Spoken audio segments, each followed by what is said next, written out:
All right, we are green. Welcome back, brothers and sisters. I am Braden. This is Langley Outdoors, the place where we not only talk about what's going on in the gun world, our beautiful country, and how we're going to fix this bad boy together. Let me know you've got audio, you got video, guys, as we get in, because we're about to talk about how today in Michigan, an F-150 and a concealed handgun stopped a terrible tragedy because we have our rights. We're going to break into that entire thing right now. Everything's going to be linked in the description box below.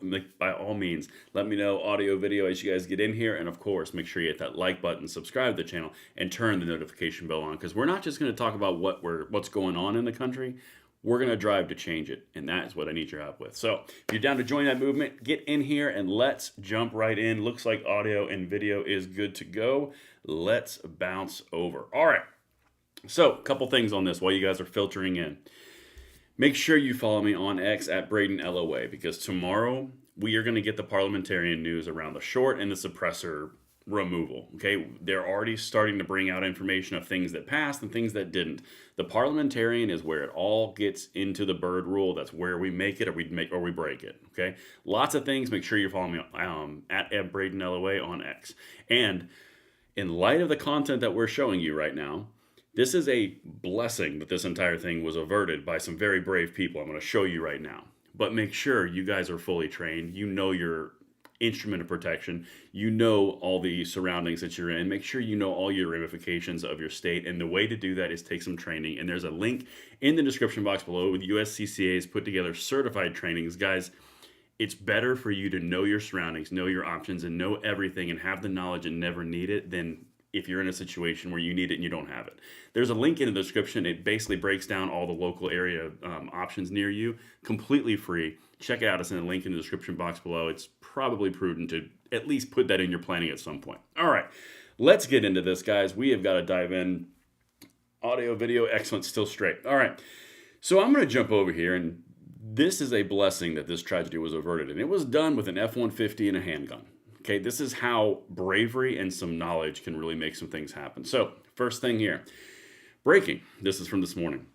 An attacker in Wayne, Michigan rammed his truck into a church, stepped out with a rifle, and opened fire on the congregation.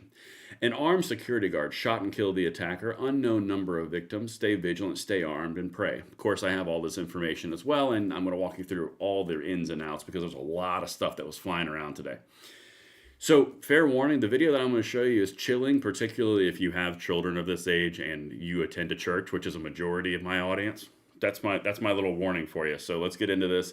You don't see anything, but it is chilling. So this is what happened this morning when that church experienced what it experienced.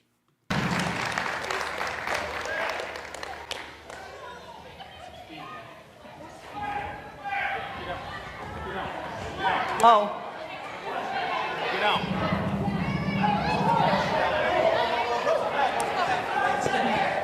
Come on, everybody to the back. Please, everybody come to the back. Come to the back. Don, they gotta come. They gotta come. Come on. Come on. Come on. Come on. Come on. Go. Out, I don't think is a good idea. Come on here. All right, and you can pretty much figure out what was going on. Here's the chilling thing about this, guys, and this is one of the things that I have said repeatedly since we saw the riots pop off, since we saw the situation of Connecticut advertisement of our foreign policy. Guys, head on a swivel. Please be cautious, be aware. Just know your surroundings and be ready for the worst case scenario, okay? Because this is in a church, this is on Sunday morning, and you saw the children, you saw the women, you saw the babies, and you saw the people running, okay? I'm going to show you how this was prevented, because this is what has to happen, but this is effectively, it's chilling when you have children this age, like I personally do. I mean, anyway, this is the key here, though. The assailant was killed by an armed security guard, and the F-150 makes an appearance in a second. There was a civilian who had a concealed carry license in this church who was working security as a volunteer. He saved all of those people. And guess how he did it? He didn't do it by saying, stop, this is a gun control free zone, or a gun control zone, this is a gun free zone. He literally had an armed weapon and he was able to defend all those men, women, and children. I mean, that's as simple as this is, okay? He was armed. Let's go over to somebody else. Active shooter after running him over from an F-150. And that's going to make an appearance in a second. There are two people who are heroes here in this scenario. The first one is a security guard. The second one is a church deacon who literally ran the dude over with an F-150 because he saw what was going on, giving enough time for the armed civilian to actually take care of the threat. Now, luckily, the trash was taken out, and I'm not going to say the name or anything of that nature. I can tell you from the police reports, which we're going to go into in a second, that it was a 31-year-old male. Okay, good riddance, quite candidly. If you had the intent to do with this, then you know what? You don't deserve to be mentioned. Anyway, let's continue. F-150 handguns, where we're at. My buddy Bill at Washington Gun Law says, so the good guy with the gun stopped the bad guy with a gun. Now think about how many states would make houses of worship gun-free zones. It's very true. Guys, you're talking about something that a majority of the population does. Whether you go to a church, whether you go to a temple, whether you go to completely blank, a mosque, anything, whatever you go to. If you're in scenarios where you're banning people from having guns to protect themselves, you're leaving them open as targets. This is a perfect example. And it also is a perfect example of how when you have a responsible citizenry and you have the ability to defend yourself and the training to defend yourself, the guy with a gun who gets the assist from the guy with the F-150, yeah, 150 people were just saved, potentially. Let's continue. Bill has a point. All right. Same thing. I'm not going to read all the conjecture here, but at the very end right here, this is a very important one. The only reason this isn't a massacre, someone inside was armed, ready, and didn't wait for backup. That's as simple as it, guys. Get trained. Be prepared. Just, for the love of God, have the knowledge, because you never know. This is in the middle of a church service in middle of America, Michigan. Okay? Let's keep on going, though, because now we're going to get to the reports where I'm going to show you what happened here. Here's the F-150 in question. Making sure the audio and video is still solid. Looks good. Excellent. Kickin' Bird said, asked that question in the chat. I can't read that basically because it's a live. Ethnicity is not known. Religion is not known. Affiliation is not known. I know male 31. All right. I'm going to read you this document here real quick. Police say a man opened fire outside a church before the staff fatally shot him. Again, I'd like to emphasize good. Averting a mass shooting, because you saw all the people who were in that actual service. Here's some language from the AP. Wayne, Michigan. A man who opened fire outside a Michigan church filled with worshipers on Sunday was struck by a vehicle and then fatally shot by security staff who averted a potential mass shooting, police say. Churchgoers attending a morning service at Cross Point Community Church in Wayne spotted the gunman driving recklessly and then saw him exit his car wearing a tactical vest and carrying a rifle and a handgun, Police Chief Ryan Strong said at an evening news conference. A parishioner struck the gunman with his vehicle as the gunman shot the vehicle repeatedly. At least 2 staff members shot the gunman, causing the fatal wounds. So, to paint the picture for you here, you had a scenario where someone was driving erratically. They got out of the car with a tactical vest, a rifle, and a handgun, intent to do harm on the bunch of innocent civilians in a place of worship. Someone who goes to the church who has an F-150 ran the dude over while he was shooting, and after he got run over by the F-150, 2 different parishioners who were volunteers as security with handgun concealed licenses took care of the business, and the problem was solved before that individual got in the door. This is why we carry. This is why we have a Second Amendment. This is why we protect those that we love. It really is that simple. The F-150 is just a bonus. I'll be honest with you. This is a piece of trash to me. But let's keep on going. There's the F-150 in question. All right. Here's the information someone just asked. Police described the suspect as a 31-year-old white male with no known connection to the church at all. His motive remains unclear, but it appears he was suffering from a mental health crisis, Strong said. That's weird, because I could have sworn that we were promised by the gun control lobby that the 4473s would stop everything, and the Bipartisan Safer Communities Act would prevent everything like this from happening. After all, more guns in circulation are just going to do more damage, right? Doesn't seem to be the case in here. And I'm going to be a little more aggressive and a little more argumentative to this point. If these people did not have guns, we would be dealing with a very different story. A very different story. But these 2 people had firearms, and they actually used them to defend the entire population of that church. And again, with the bonus and cherry on top of an F-150 hitting the dude first. I mean, like, you know what? Like, the only thing better would be like a stone cold people's elbow from the top of the truck first. But anyway, let's keep going. I digress. The person who was shot in the leg was treated for non-life-threatening injuries. The chief said nobody else was hurt. So no one died. No one succumb to any kind of wound or injury. The only person who was basically taken to the dump was the individual who meant to kill people. So the only person who died was the assailant. Strong said a church member ran the suspect over with his pickup truck. Again, bonus points, giving security staff time to shoot him. We are grateful for the heroic actions of the church's staff members who undoubtedly saved many lives and prevented a large-scale mass shooting, the chief said. About 150 people were inside the church at the time. Guys, again, and here's the New York Times. Here's a local source, which I'm going to show you this video here in a second. Kind of goes down a little bit of the breakdown. But if you're just now tuning in, and again, making sure the video and the audio is good, Ford Tough, Fire Monkey in the chat gets the award. that was awesome.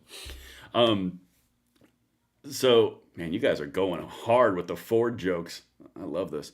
If you're just now tuning in, guys, make sure you're hitting that like button, subscribe to the channel, turn the notification bell on, because we're not just going to talk about what's happening. We're going to apply what's actually going to be making this the difference in the future. We're going to change it. Okay. We're part of a movement on this channel, and we'd love for you to be a part of it. But what we're doing here is effectively covering how the concealed carry and the Second Amendment prevented 150 innocents from being victimized by a psychopath with a rifle. And again, the F-150 bonus. All right, let me get back into this. I got to show you a local report on this, because these are always a little bit different than the national ones. Let me go quiet, and then we will play this. Everybody to the back. Please, everybody come to the back. Come to the back. John, they gotta come. That was the moment gunfire erupted during Sunday services at a Wayne church, leaving one person injured and the suspect dead. Thank you so much for joining us as we follow this breaking news on 7 News Detroit at 6. I'm Whitney Burney. This all happened this morning at the Cross Point Community Church on Glenwood Road. Here's what we know at this hour. The suspect arrived at the church around 11:15 this morning as worship was underway.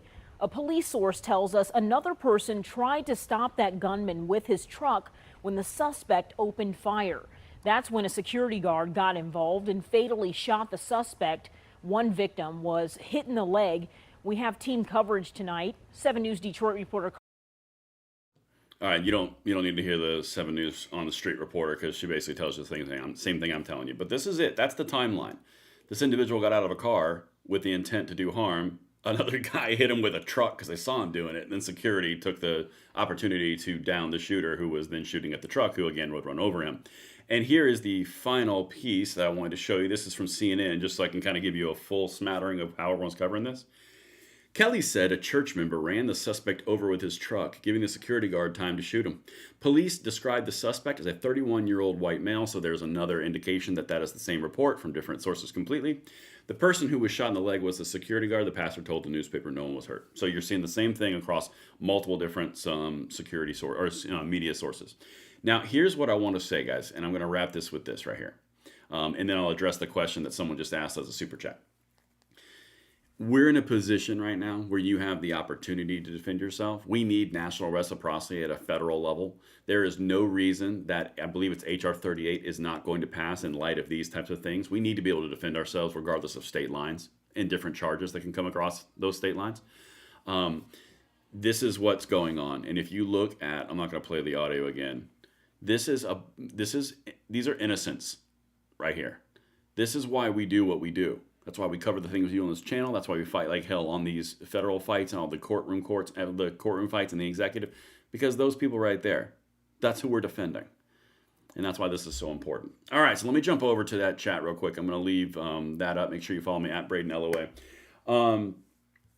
Let me get up. I want to make sure I quote this properly. There's a super chat from Joshua Dillon. Here we go.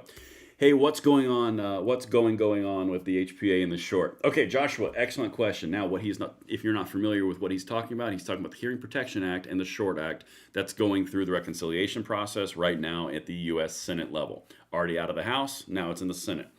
Right now, actively as we speak, today and tomorrow, the parliamentarian is going down what is allowed in the budget bill and what is not, what is a tax and what is not. The whole argument from us is it's a tax because it literally is a tax, and it's a tax stamp. So basically what's happening right now is they are deciding yay or nay if it goes through to the final bill. Okay, that's where we're at. We're probably going to find out tomorrow from my sources that we've gotten today. So far, the parliamentarian has ruled out on some state and local taxes or SALT taxes. She said those can't go in. She said AI rules for states that can go in. She said that you can't adjust the consequences of contempt of court for judges. That can't go in. I mean, we're just sifting it out. Can't and can pile. Yep and nope. Okay. I don't have an answer for you yet. I'll know more tomorrow. So stay tuned here on this channel. Subscribe. Make sure you subscribe at Braden LOA on X. And one more super chat I just saw. I hope Brandon Herrera makes a video about this. Honestly, I bet you that he will. I can text him and say like, hey, the people demand this. But I bet you there's a few other people that are going to do videos on this, because this right here is a tailor cut episode of Why We Carry. But anyway, that's kind of the principle and what I've got for you today.